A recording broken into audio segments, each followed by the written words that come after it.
നമസ്കാരം. ശ്രീരാഗം രുചിക്കുട്ടി യൂട്യൂബ് ചാനലിലേക്ക് എല്ലാവർക്കും സ്വാഗതം.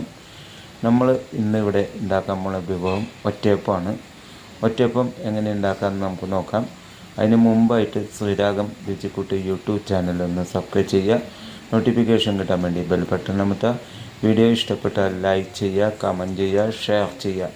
നമുക്ക് ഈ ഒറ്റയപ്പം എങ്ങനെ ഉണ്ടാക്കണമെന്ന് നോക്കാം. അപ്പോൾ അതിലേക്ക് നമുക്ക് കിടക്കാം.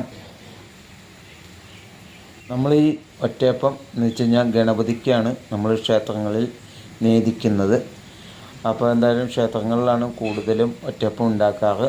അപ്പോൾ ഇത് എന്ന് വെച്ച് കഴിഞ്ഞാൽ നമ്മൾ അരിപ്പൊടി, അതുപോലെ ചുക്കുപൊടി, ജീരകപ്പൊടി, അതുപോലെ ശർക്കര പാനീയം, അതുപോലെ കദളിപ്പഴം അല്ലെങ്കിൽ നേന്ത്രപ്പഴം, ഇത് നമ്മളൊരു പാത്രത്തിലെടുത്തിട്ട് ഇത് നമ്മൾ വെള്ളം ചേർത്ത് നന്നായിട്ട് കുഴച്ചെടുക്കും. കുഴച്ചെടുത്ത് കുഴമ്പ് രൂപത്തിലാക്കും.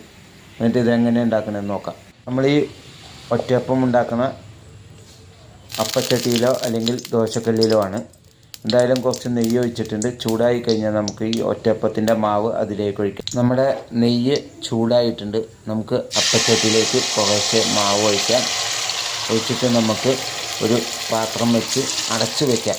വെന്ത് കഴിയുമ്പോൾ മറിച്ചിടാം. എന്തായാലും ഒരു വശം നന്നായിട്ട് മൂത്തിട്ടുണ്ട്. നമുക്ക് അത് മറിച്ചിട്ട് മറുവശവും നന്നായിട്ട് മൂത്ത് കഴിഞ്ഞാൽ ബ്രൗൺ കളറായി കഴിഞ്ഞാൽ നമുക്കിത് അപ്പച്ചട്ടിയിൽ നിന്ന് നമുക്കെടുത്ത് ഒരു പ്ലേറ്റിലേക്ക് എടുത്ത് വയ്ക്കാം. നമ്മളിവിടെ 2 ഒറ്റയപ്പമാണ് ഉണ്ടാക്കിയത്. അത് നമ്മൾ പ്ലേറ്റിലെടുത്ത് വെച്ചിട്ടുണ്ട്. എന്തായാലും സൂപ്പർ ഒറ്റയപ്പാണിത്. നിങ്ങളെല്ലാവരും ഇത് വീട്ടിൽ ഉണ്ടാക്കിയിട്ട് കഴിച്ച് നോക്കണം. എന്തായാലും ഇനിയും നിങ്ങൾ ശ്രീരാഗം രുചിക്കൂട്ട് യൂട്യൂബ് ചാനൽ ഒന്ന് സബ്സ്ക്രൈബ് ചെയ്യുക. നോട്ടിഫിക്കേഷൻ കിട്ടാൻ വേണ്ടി ബെൽ ബട്ടൺ അമർത്തുക. വീഡിയോ ഇഷ്ടപ്പെട്ടാൽ ലൈക്ക് ചെയ്യുക, കമൻറ്റ് ചെയ്യുക, ഷെയർ ചെയ്യുക. ഇനി അടുത്തൊരു നല്ലൊരു വീഡിയോയുമായി എത്തുന്നവരെ നന്ദി, നമസ്കാരം.